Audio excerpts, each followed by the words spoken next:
Básicamente, ¿qué es la terapia Gestalt? Es un enfoque humanista, es un enfoque centrado en lo que funciona bien de la persona y no solo en lo que funciona mal también, por supuesto que lo abarca, pero el énfasis del humanismo está en lo que funciona bien.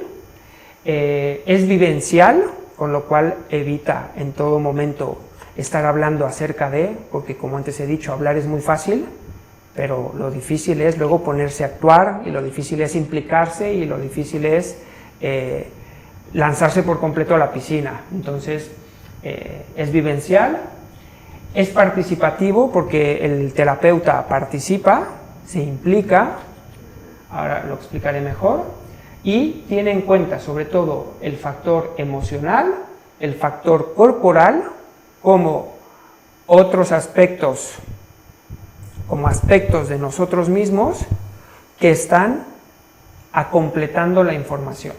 Yo con mi cabeza puedo decir, estoy tranquilo, sí, estoy tranquilo, y tal vez con la mano estoy así. Y si me preguntan, Aldo, ¿y por qué mueves la mano así? Ah, pues no sé, pero yo estoy tranquilo. No, de tranquilo nada, porque algo en tu sistema nervioso te está llevando a esto, o el típico gesto que mucha gente hace cuando está sentado en una mesa, es estar todo el tiempo con la pierna así, ¿no? O una persona te puede estar diciendo que está relajada, que está confiada, y puede estar todo el tiempo con los brazos así y la espalda encogida. Cuando yo estoy relajado, digo yo, cuando las personas estamos relajadas, nos abrimos, nos expandemos, ocupamos nuestro espacio, y en cambio cuando estamos cuidándonos, ¿no?, de un peligro consciente o inconsciente, cuando nos sentimos amenazados por la circunstancia, estamos así, estamos encurvados, ¿no?, estamos con los brazos cruzados, estamos con la respiración corta, ¿no? Entonces, la terapia Gestalt hace mucho énfasis en la observación del lenguaje no verbal, hace muchísimo énfasis, y de hecho por eso le llaman la terapia de las emociones, en los aspectos emocionales, ahora explicaré por qué, y es una terapia que se puede realizar en un enfoque individual y en un enfoque grupal, ¿no? Lo emocional, ¿por qué lo emocional es tan importante en la terapia Gestalt? Es casi que diría lo más importante, porque en esta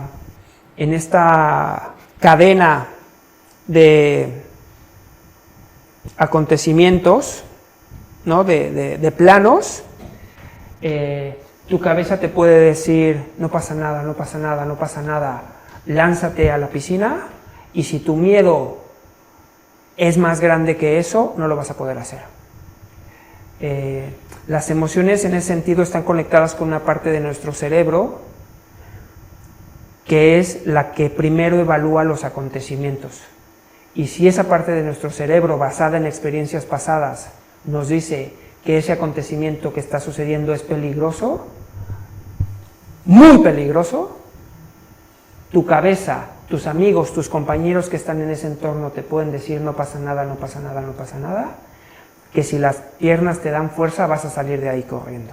Entonces, en la Gestalt ponemos mucho hincapié en la emoción, porque racionalmente, cognitivamente, es muy fácil hablar acerca de, pero si la emoción te tiene atrapado en un condicionamiento o es muy intensa, hasta que no toques esa emoción y no la afrontes, no la veas, la metodología que se utiliza en la Gestalt, no vas a poder hacer nada al respecto, ¿vale?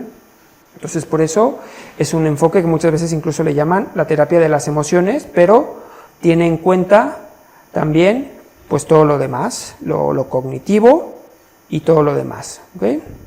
Entonces, ¿cuáles son las claves de la terapia Gestalt? Y ya hemos llegado aquí al tema.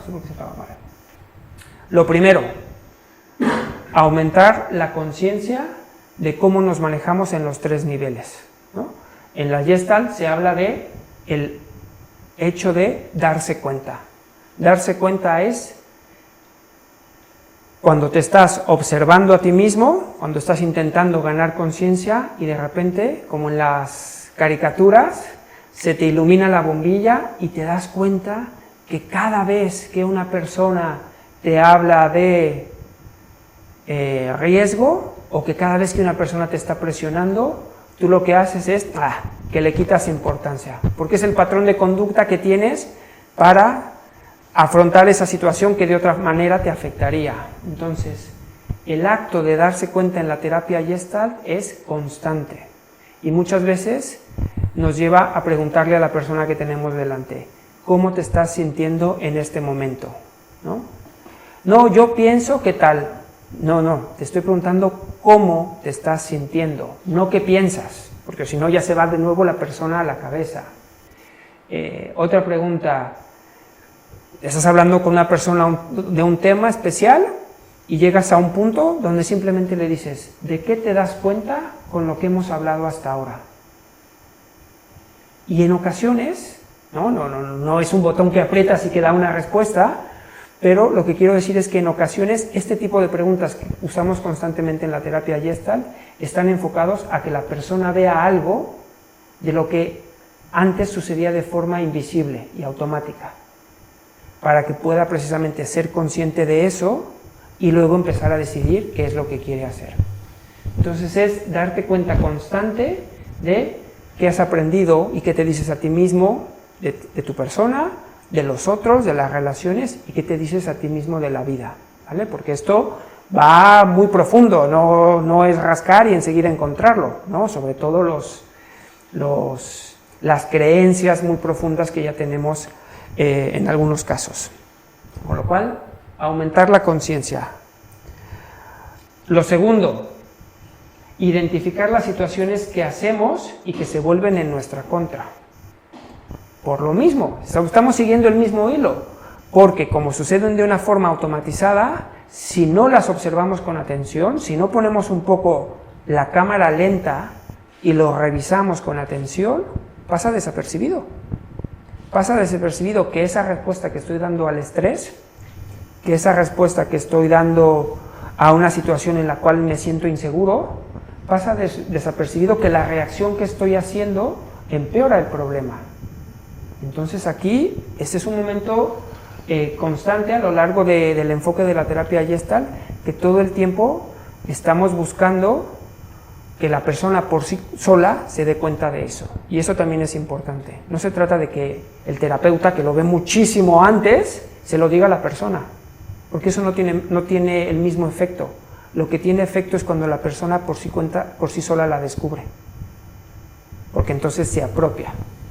Si yo en cambio se lo digo, es muy fácil que la persona, bueno, pues depende, te puede decir, sí, es verdad, pero tal vez no lo siente, pero cuando se da cuenta por sí sola, está identificando algo que él o ella hace, que se vuelve en su contra y que antes pasaba desapercibido, ¿no? Esto hace de la terapia, pues a veces, bueno, que a veces uno puede pasar por momentos donde lo que descubres de ti no te gusta del todo, pero no es en eso en lo que hay que poner la atención. Lo que hay que poner la atención es en que gracias a que descubro eso, luego puedo construir una reacción, una respuesta diferente, ¿no? Por eso aquí eso de ¿qué haces? Pues aquí me estoy autolesionando un ratillo, ¿no? Que es, yo solito estoy haciendo algo que se está girando en mi contra, en algunos casos, ¿vale? Lo siguiente, pues es el otro lado de la moneda, es reconocer lo que hago bien. Se sorprenderán la cantidad de veces que somos los últimos en reconocer que algo hacemos bien. Lo minimizamos, le quitamos importancia, no lo queremos ver, porque hemos crecido en una sociedad donde destacar y ser bueno en algo parece que está mal visto, ¿no? Pensamos que puede generar envidias, pensamos que nos puede alejar a ciertas personas, y entonces, no todos, por supuesto, pero se sorprenderán de la cantidad de veces que a una persona que está haciendo algo de una forma buena, sobresaliente, que le está funcionando, le cuesta apropiarse de eso y además decirlo en voz alta. Pues yo soy bueno en esto. ¿Por qué? Porque no tenemos un poco eso a nivel cultural, ¿no? Entonces la terapia Gestalt te hace ver los dos lados de la moneda. De nuevo, estos no son pasos que se vaya haciendo uno tras otro, sino son todas cosas que van sucediendo en simultáneo. Es la invitación a conectar Sería el primer paso, con lo que sientes, con lo que necesitas y con lo que quieres. Se dice fácil, pero esto es un trabajo, en algunos casos, complicado. ¿Por qué? Porque muchas veces esos patrones de conducta precisamente implican una desconexión de nosotros.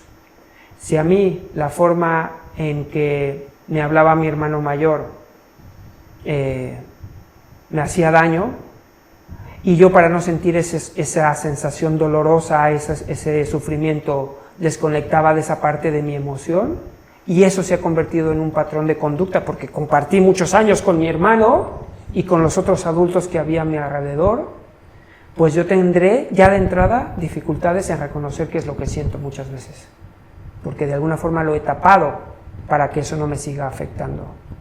Si a mí de pequeño me obligaban a comer la comida que no quería, me obligaban, todos los padres, yo soy padre, muchas veces hay que obligar y los niños tienen que hacer eso y lo tienen que hacer, ¿no? Pero si muchas veces o en exceso me obligaban a cosas que se podían haber gestionado de otra manera, luego yo ya no sé qué es lo que en verdad quiero. Porque como una persona a la cual yo le he dado más autoridad me ha dicho que lo que tengo que hacer es eso, pues yo ya voy perdido en relación a qué es lo que yo quiero y qué es lo que yo necesito. Y eso ya lo llevo como un aprendizaje que luego simplemente se va reproduciendo en muchísimas otras cosas, donde sin darme cuenta siempre intento como que los otros me digan qué es lo que tengo que hacer, porque yo ya no sé qué es lo que quiero, ¿no? Entonces, sentir, conectar con el cuerpo, como lo decía antes, reconocer qué es lo que necesito en esta circunstancia y qué es lo que quiero, que son dos cosas distintas. Lo que necesito y lo que quiero son dos cosas distintas, ¿vale?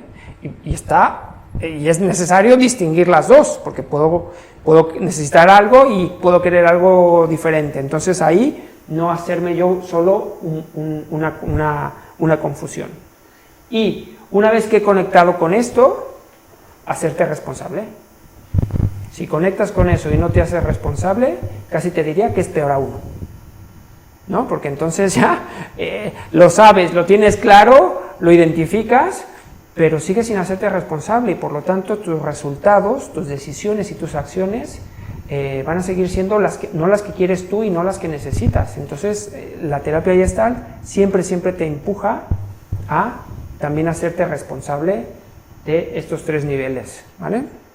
Y esto es un trabajo también constante y complejo, ¿ok?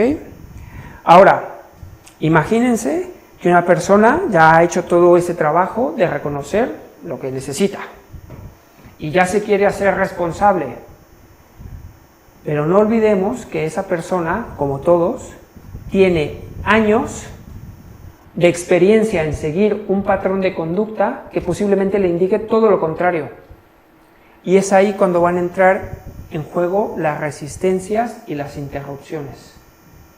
Las resistencias es, voy a buscar inconscientemente de nuevo la primera excusa de la cual me puedo sujetar para no hacerme responsable de eso que ya he visto que es lo que yo quiero y lo que yo necesito, ¿no?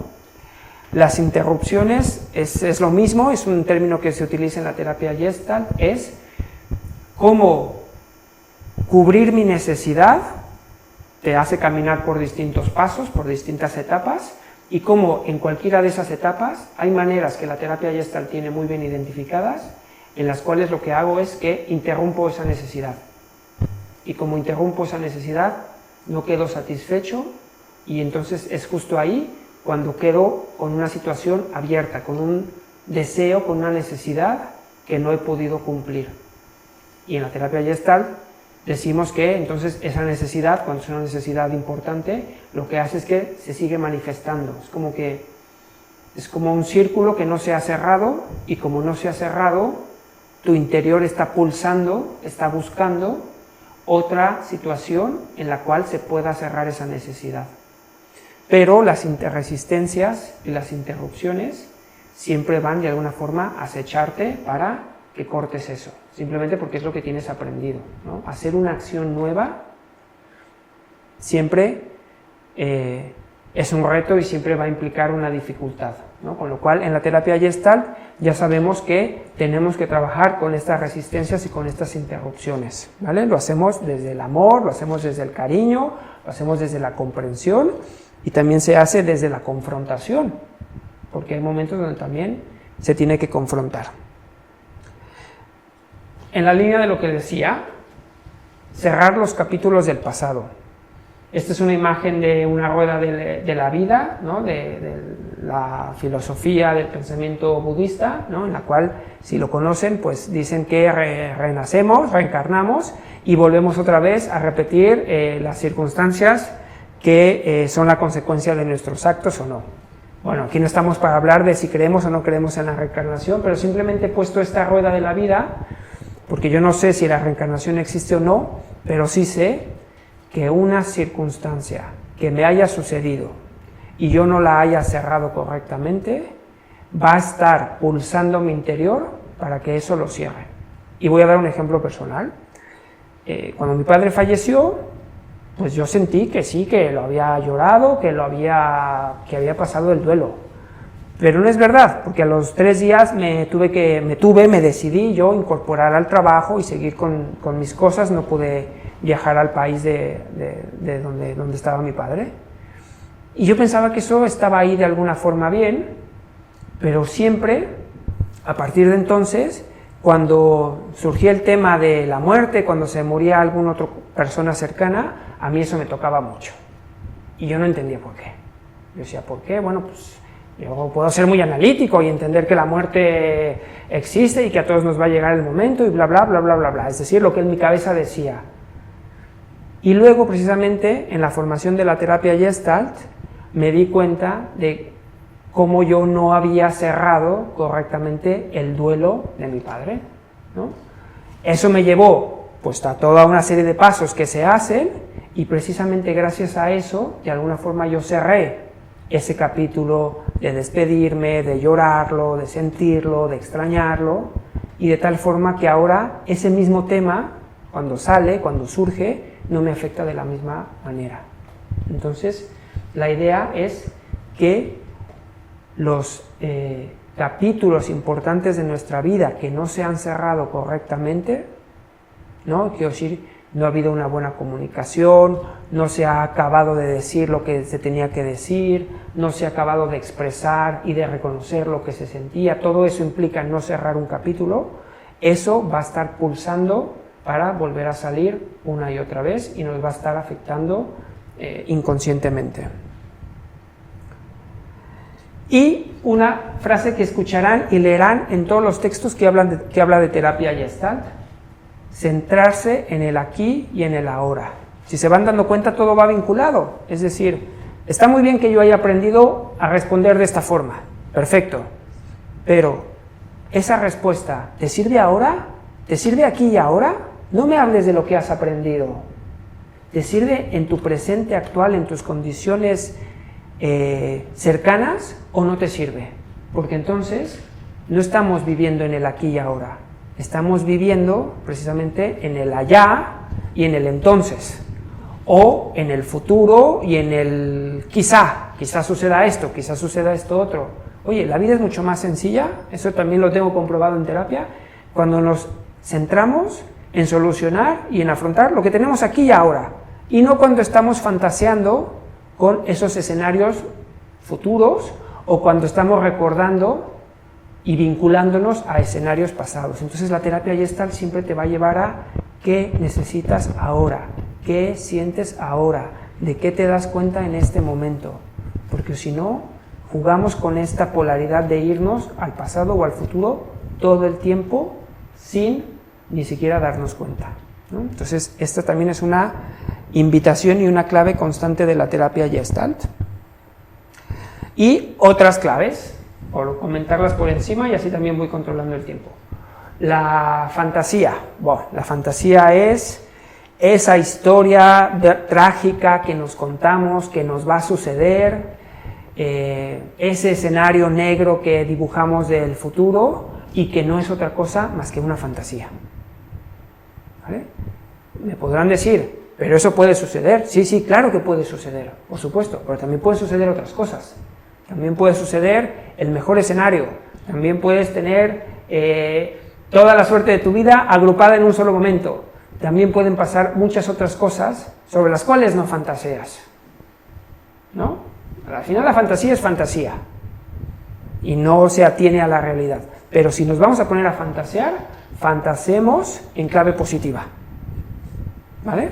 Pero eso no lo vemos, en nuestros pensamientos no lo vemos, sino que dibujamos un escenario, lo mismo de antes, un acontecimiento, un pensamiento que es una fantasía, esa fantasía nos genera una emoción y desde esa emoción voy actuando y voy reaccionando pues lo mejor que puedo, evidentemente no lo dudo, pero siempre empujado por esa fantasía, ¿no? Las polaridades tienen que ver con toda esa gama de respuestas que hay ante una circunstancia y tienen que ver con como las actitudes, ¿no? Precisamente un patrón de conducta muy fijo, muy rígido, lo que hace es que solo respondamos en una parte muy pequeña del espectro de la polaridad. Por ponerles un ejemplo, si no es un poco abstracto. La polaridad, contacto, retirada, ¿no? Las personas necesitamos tener contacto con otros, ¿vale? Pero en el otro extremo de la polaridad, a veces necesitamos retirarnos y estar con nosotros mismos y dejar de estar con esa persona, ¿no? Pues hay personas que en sus patrones de conducta lo que han aprendido es a estar todo el tiempo en retirada, o sea, en estar más hacia la retirada y más alejados de las personas que en el hecho de establecer un contacto, ¿vale? Pues por lo que sea, porque las experiencias que han tenido, los aprendizajes que han interiorizado, su margen de respuestas en relación a la polaridad contacto-retirada les empuja mucho más siempre a marcar distancia, a alejarse, a guardarse una distancia de seguridad para que el contacto con el otro no sea demasiado íntimo, no sea demasiado revelador, no implique emociones, no les haga sentir vulnerabilidad, etcétera, etcétera. Y también puede haber gente que lo que ha aprendido es a estar todo el tiempo en contacto. Entonces son estas personas que todo el tiempo necesitan socializar, estar con personas, los últimos que se van de la fiesta, los primeros que se despiertan para quedar a la mañana siguiente con alguien más, ¿no? Es como gente que le cuesta mucho estar consigo misma y está empujada a solo manejarse o a manejarse con mucha más facilidad en lo que es el contacto y lo que les es difícil hacer es una retirada para poder estar consigo mismos. Entonces, polaridades hay muchas, pero es algo que también observamos constantemente en la terapia Gestalt. Y lo que antes decía, la comunicación verbal y la comunicación no verbal, ¿no?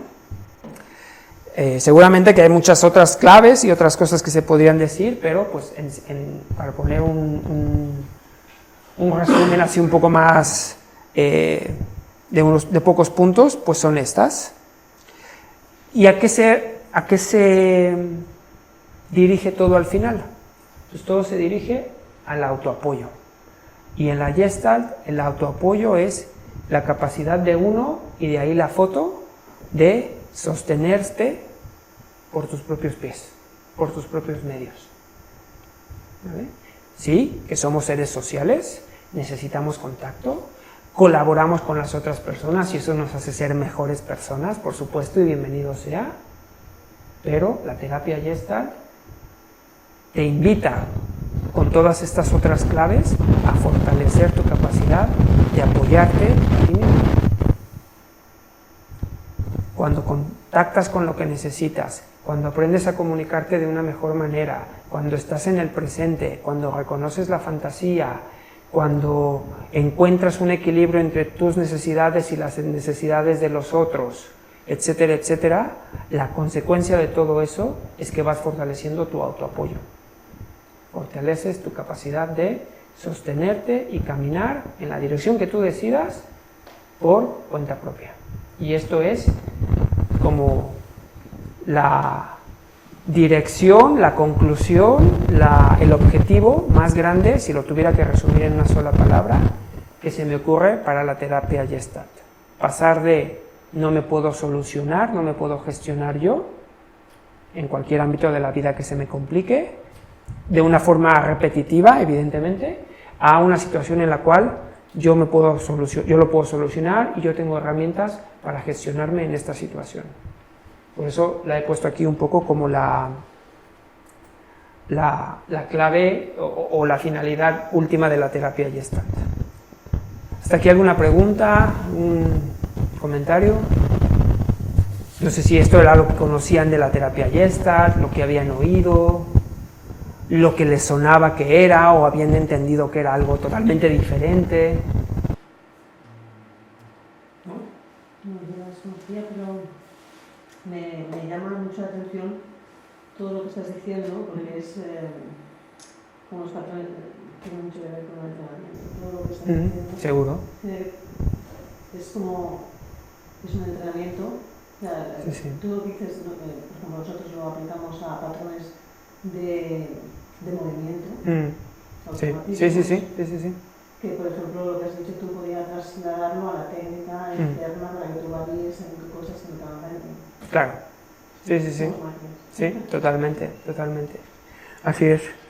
Es que al final, esto y la terapia Gestalt, para mí el logro más grande de la evolución de la terapia Gestalt es que no es solo un método terapéutico para ayudarnos a estar mejor y para sacar más nuestro potencial, sino también es de alguna forma una filosofía de vida, donde entran todos estos conceptos, el aquí, el ahora, el contacto con uno mismo, la autenticidad, el autoapoyo, las resistencias, ¿no? Entonces, en última instancia...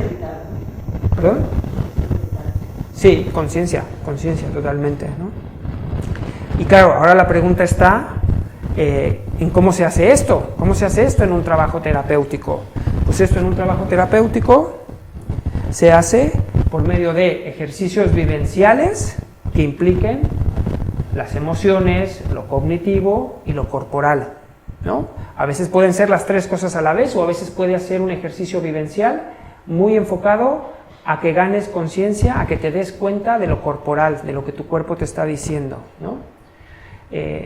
La ventaja de esta forma de trabajar es que nos alejamos solo de estar en el ámbito cognitivo, por lo que decía antes, la cabeza enseguida se embala y puede hacer una fantasía y un discurso muy bonito y muy coherente, pero al final lo que habla de verdad es la agrupación de todo, lo corporal, lo emocional y lo cognitivo. Entonces los ejercicios vivenciales están ahí pensados para ayudarte a sacar esa información que te permita darte cuenta. ¿Podrías dar un ejemplo de ejercicio vivencial? Sí, pues mira, por ejemplo, el otro día precisamente estaba con una persona que justamente todo el tiempo estaba así en la sesión, ¿no? Todo el tiempo estaba así. Y entonces, no recuerdo de qué estábamos hablando, pero me dio la sensación que era no un gesto puntual, sino una cosa como muy repetitiva en la persona.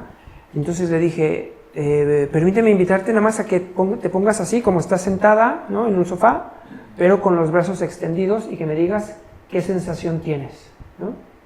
Y entonces lo hizo. Se le da tiempo a la persona para que se dé cuenta de qué es lo que le sucede y qué es lo que siente, y entonces empieza a decir que lo que siente es no una incomodidad física, estoy haciendo el resumen, no una incomodidad física, sino una incomodidad de sentirse desprotegida, ¿no?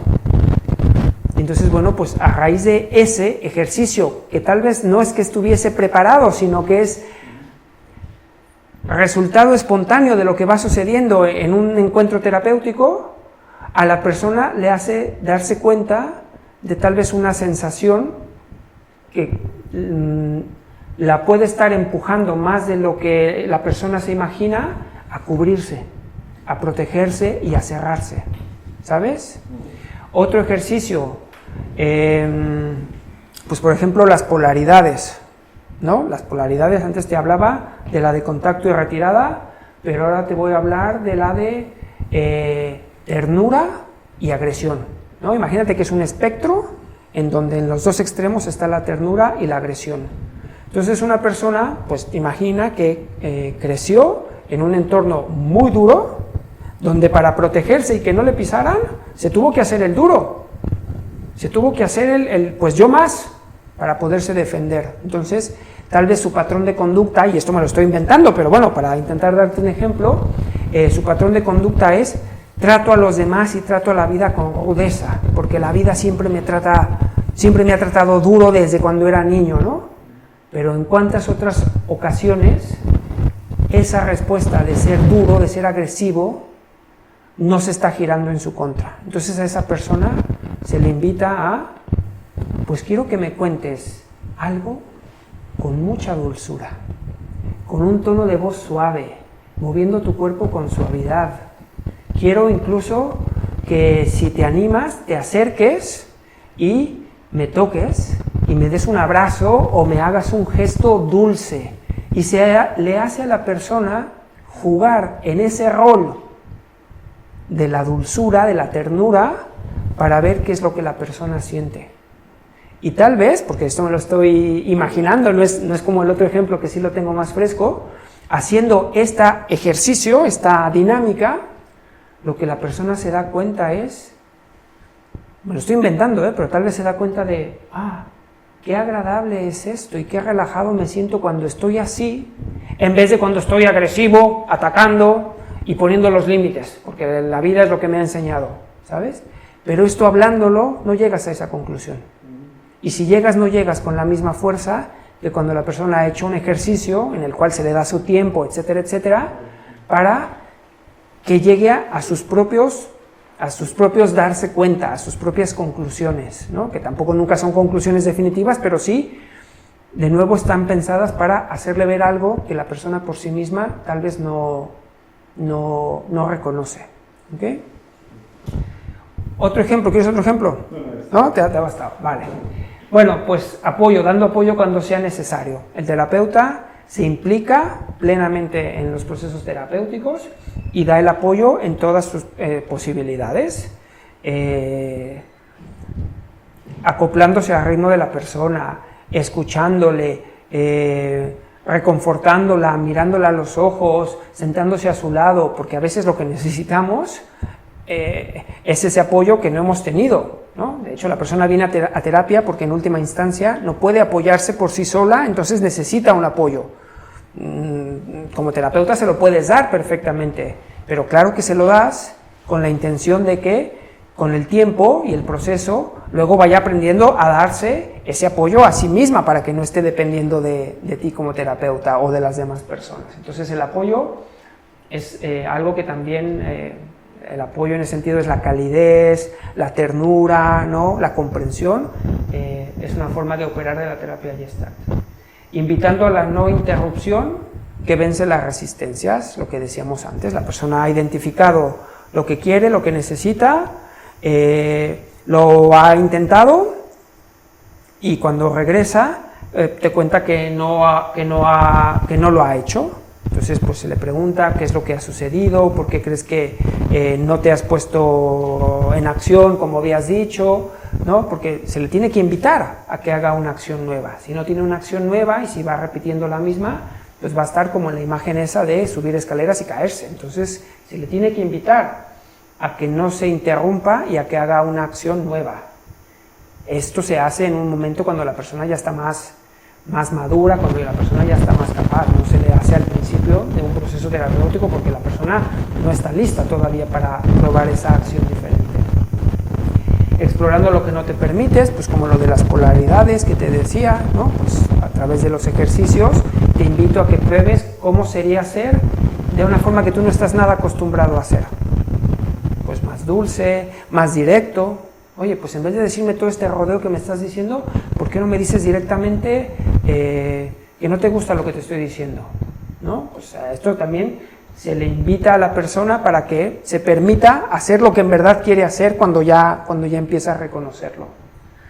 Reflejando y confrontando, ¿no? La terapia lo que hace es que refleja, es como un espejo para que la persona se pueda ver, y confrontando es diciéndole, oye, pues tú me estás diciendo esto, pero yo lo que estoy viendo aquí es esto otro. ¿Cómo te llega esto? No, pues sí, tienes razón o no, lo que sea, pero Hay una confrontación, no en sentido negativo de la palabra, sino de hacerle a la persona ver, ¿no? Y la terapia Gestalt, y en esto fue como muy innovadora en relación a las terapias que había en el momento en el que surge, utiliza el ejemplo y la resonancia del terapeuta, ¿no? O sea, el terapeuta le participa a la persona lo que está sintiendo. El terapeuta, cuando es conveniente, le puede dar un ejemplo personal, no para ponerse como encima ni mucho menos, sino pues para compartir cómo tú has vivido esa circunstancia, ¿no? Entonces hay una implicación en ese sentido del terapeuta que precisamente genera una compenetración y una confianza que luego hace que la terapia todavía funcione aún más, ¿no? Y de muchas otras maneras, pero por poner un poco las más importantes son estas. Si quiero que se queden con una única cosa, es lo de los ejercicios vivenciales.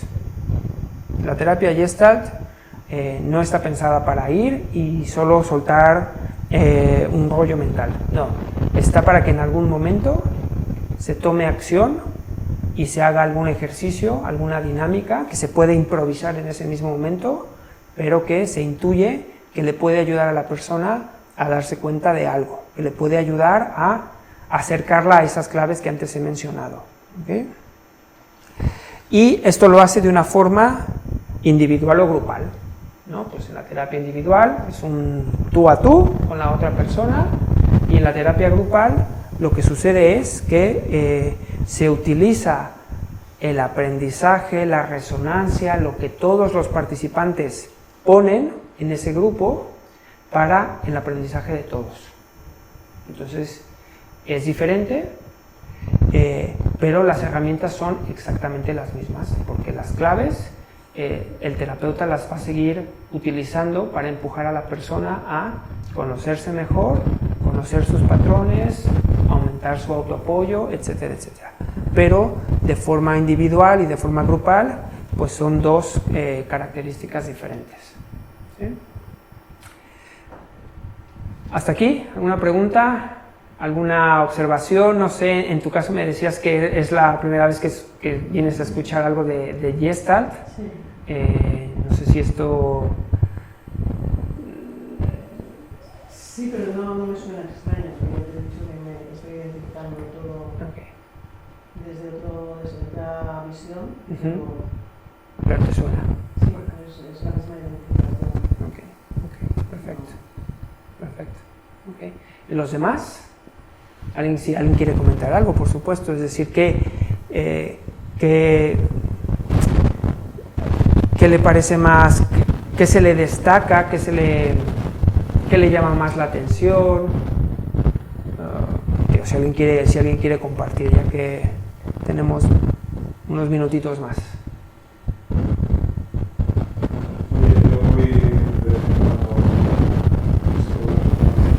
¿Sí? Este tipo de terapia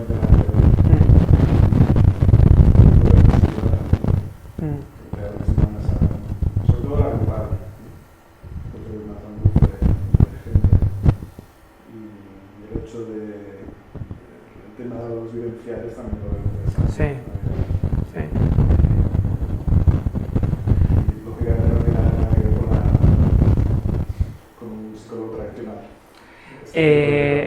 Es diferente, es una línea diferente, ¿no? La terapia Gestalt desde muy pronto cogió un camino diferente de lo que en ese momento era la tendencia principal, que era el psicoanálisis y que fue el padre de toda la psicología, ¿no?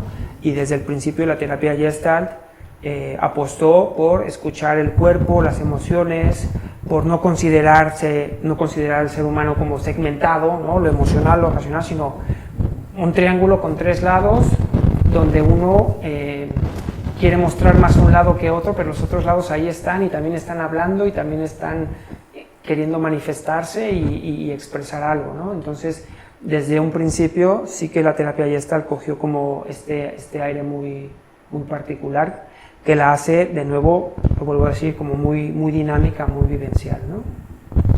Yo en concreto, si me permiten, les voy a comentar nada más también una actividad grupal organizada para febrero, para comenzar en febrero, para acabar en junio. Son unos encuentros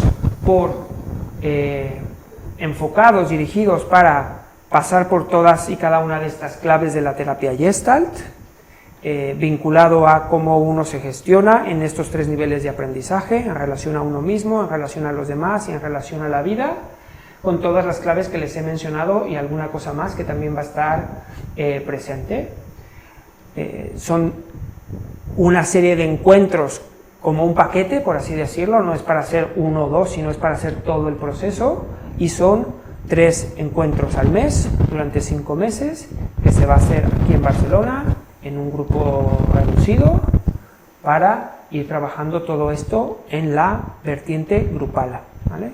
¿Qué ventaja va a tener también? Que dentro de la experiencia, también cada participante va a tener un determinado número de sesiones individuales, porque siempre hay cosas, siempre no, pero no sería de extrañar que a veces hay cosas que uno, por lo que sea, se siente más cómodo todavía hablándolo a nivel individual, ¿no? Entonces, pues va a incorporar las posibilidades individuales también, pero en sí está pensado como una actividad grupal, y la vamos a hacer aquí en Barcelona, comenzando en febrero y acabando en junio. Así es que si a alguien le interesa, y miro a la cámara también, pues que escriba un correo, que haga una solicitud del cuestionario. Esto es a través de un cuestionario y una entrevista, pues para poder tener 3 pinceladas de las personas que quieren participar y poder ver adecuada su participación en el grupo. Entonces, muchas gracias por la atención, espero que les haya gustado, que haya aclarado, que haya aumentado cualquier conocimiento de la Gestalt, o que lo haya impartido si es la primera vez que venían a escuchar y que escuchan algo relacionado. Y por mi parte, eso es todo.